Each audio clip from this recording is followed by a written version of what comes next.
Well, President Trump's illegal immigration crackdown is off to a fast start. Fox News has learned that in a 33-hour period between Tuesday morning and Wednesday night, ICE agents arrested over 460 migrants, many with long criminal histories. But these operations aren't just limited to Boston. They're taking place all over the country. Bill Malugin is getting an exclusive look at this massive, important operation in the sanctuary city of Boston. Live now to Bill. Well, Emily, we've heard officials here in Boston and in Massachusetts say repeatedly they are not going to cooperate with ICE or mass deportation efforts by the Trump administration. And ICE says, well, that's perfectly fine. You don't have to cooperate with us. We're still going to go into your city and we're going to do the job. And we were with ICE Boston yesterday for about 10 hours as we got to watch them firsthand carry out immigration enforcement. Take a look. Good morning, everyone. It's a frigid 5 degrees in the pre-dawn hours just outside of Boston, where this team of elite ICE officers is briefing on their targets for the day. We're going to be targeting some extremely violent offenders today. Within moments, the officers are on the move, with eyes on their first target. Looks like we got movement, target vehicle coming out. They quickly take him into custody. He's an MS-13 gang member wanted in El Salvador for aggravated murder. And he has an Interpol red notice out for his arrest. We are targeting very violent threats to our community. I'm not going back to Haiti. One of those threats is this illegal alien from Haiti. ICE says he's a gang member with 17 criminal convictions in recent years. Trump, you feel me? Yo, Biden forever, bro. Thank Obama for everything that he did for me, bro. ICE Boston quickly takes down its next targets, including this illegal alien from Brazil who has an Interpol red notice for armed robbery. This Salvadoran illegal alien charged locally with rape and released by a sanctuary jurisdiction. Señor, ¿cómo se llama? And this Dominican illegal alien charged with assault with a deadly weapon and heroin trafficking. Officers also arrested this Guatemalan MS-13 gang member facing gun charges. ICE says he was released from local custody just the day before. Their detainer request was ignored because of sanctuary policies. And in a sign of shifting priorities with the new Trump administration, this man, who was in the same apartment as the target, was also arrested after ICE determined he's also in the U.S. illegally. This is what ICE calls collateral. So you guys got your main target just now, but you got somebody else. What just happened? So our main target was released by a sanctuary jurisdiction, not honoring a detainer. That person was released back into the community, and when we went to go find him, he's with somebody else who was previously removed from the United States. So he's going to go today too. And that is exactly what Border Czar Tom Homan has warned would happen.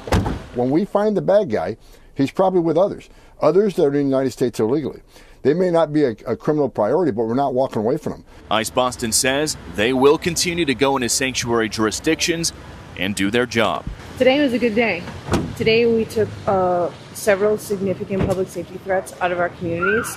Unfortunately, a lot were released by sanctuary policies, but we're here to tell the Commonwealth and the rest of the country that we're going to find them whether they're released or not.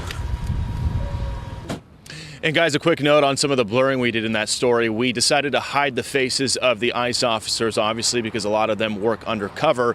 We also blurred some of the faces of the suspects if their cases are still pending, if they've been arrested but haven't been convicted yet. We also learned after we were done filming that ICE picked up another target on the other side of the city. This was a previously deported Honduran illegal alien who was arrested locally and is facing charges for raping a woman while holding a gun in her mouth, guys. Those are the kind of targets ICE is picking up out here. We'll send it back to you.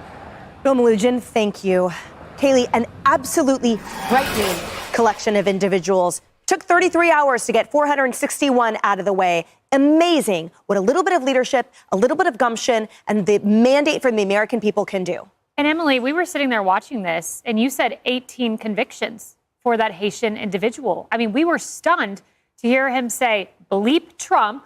Thank you, Biden. Thank you, Obama. Biden forever, bro. Pay attention to what he is saying. That Biden and Obama enabled someone with 18 criminal convictions to sit in our country without any sort of accountability. There's a lot of people they need to add to that list. Mr. Haitian migrant, criminal who's no longer going to be here. Add Michelle Wu, the mayor of Boston. Add Brandon Johnson, the mayor of Chicago. Add Gavin Newsom, the governor of California. Democrats have enabled this. And what a smart move from this administration to put these images out there within 48 hours. Because I can tell you this, the media is trying to focus on crying immigrants whose CBP apps were canceled, their appointments were canceled. They're trying to find the collateral migrants who are swept up. Tom Homan said that would happen because Democrats are not being compliant.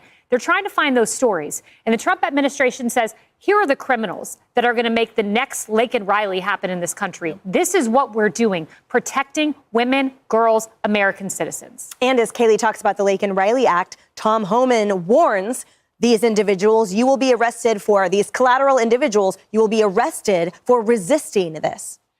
Yeah, you know, we do need to take a good look at the first law they broke, though, because that is really the problem. They came into this country illegally, and the last administration wanted to legalize their illegal behavior and just turn them into our neighbors. And that's how these people have gotten to the point where, well, can we vote too? Eric Adams, don't forget what he said when he was a candidate before he decided he might need Trump to clean up this mess that he and the governor of New York have put on the citizens here in the state with illegal immigration. He said, oh, I'll see if you can vote, even if you're not here legally. So can we all just agree that when you break our law of sovereignty at the border, it counts, it matters, and they are going after the most violent among them and the criminals. And if they sweep up some, as you said, Kaylee, I believe, look, they're not playing ball with ICE, but they're also sweeping up people because those people are with the illegal guys who are committing the violent crimes because they're here illegally too. I can't say that enough. And does that mean that everybody gets pushed out? What it ought to mean is everybody at least gets vetted. Trace, I want to talk to you about something specific having to do with California. So we know that ICE issued over 420 detainers, which means that they demand to be notified when a national is released from custody. These ones that they're requesting are in custody for things like homicide, battery, rape, kidnapping, and the like. But they're in the city of San Jose, for example, when Miss Bambi Larson was murdered by an illegal immigrant who had 6 detainer requests from ICE. And that is why, in part, Michael Gates from Huntington Beach in your neck of the woods in Southern California is suing California, saying we are not a sanctuary city. You are hurting American citizens. So this is something that we're going to see reflected in these ongoing tensions now. But I see Tom Homan and the rest of the United States succeeding over this. And it's important to note that when you talk about Huntington Beach, it's in Orange County, and Orange County is a redder part of California. Not as red as it used to be, but remember, in the election, 11 counties in California went red. So it was a big deal, a big shift. California is not going to cooperate. Bill Melugin, nobody's done better work on this stuff than Bill Melugin when he was talking about in his script saying Boston is not going to cooperate. Yes, but Boston is also not resisting a lot of this stuff. They're not putting up any kind of resistance, which is a very good point, because even Eric Adams is saying, you know what, we're gonna play ball. He has to. We're gonna play ball, and even Denver, we're gonna play ball a little bit. California's not there yet. California is pushing back, saying we are going to resist, we are going to protect. Chicago is saying we are going to protect our people. But you can see as they start seeing these images of MS-13 members and gang members being gathered up and sent to their home countries, you're going to see more public opinion come out and say, this is what we need. It's not Alexandria Ocasio-Cortez saying they're deporting legal people. It's not what's happening. They are reporting the worst of the worst like they said they would do. That's why the protection of the people means complying with ICE and actually helping this rather than resisting. Well, and part of Bill Melugin's reporting, he commented on a woman, a neighbor, who, as they were bringing someone out, she yelled out of her window, "Thank you." This is what people voted for. We talk about Laken Riley and protecting the next Laken Riley. This was such a concern of so many Americans, women, moms, families, that their communities had just been turned into crime scenes because of these open border policies. And so I think that was, to me, just really crystallized a promise made and a promise being kept. And I hope we see more of it. And I'm with you. I love that we're getting these images because that totally debunks the left's whole narrative on this. Yeah, and those lives can never be restored.